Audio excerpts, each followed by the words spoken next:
Hello বন্ধুরা, দেখো আজকে আমাদের বাড়িতে মানে আমার পিসির বাড়িতে হচ্ছে চিকেন কষা। তো তার জন্য দেখো আমার মানে নতুন বউ পেঁয়াজ আগে থেকে ভাজতে শুরু করে দিয়েছে, আলুটা ভেজে আগে থেকে তুলে রেখেছিল। যেহেতু আমি একটু দেরি করে ফেলেছি, আমি একটু চান করতে গিয়েছিলাম, তাই জন্য তো দেখো এখানে দিয়ে দিল আদা রসুন পেস্ট, ভালো করে দিয়ে ভালো করে রসিয়ে কষিয়ে মানে ভেজে নিয়েছে। দিয়ে দিয়েছে টমেটো।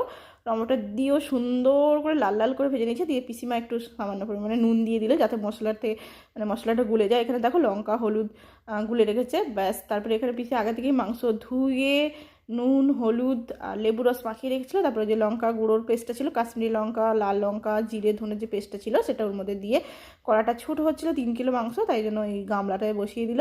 তো পিসির বড় কড়া ছিল না, তাই গামলাটাই বললাম করে দাও। তো দেখো গামলাটা চিকেন কষা, 3 কিলো চিকেন কষা হচ্ছে।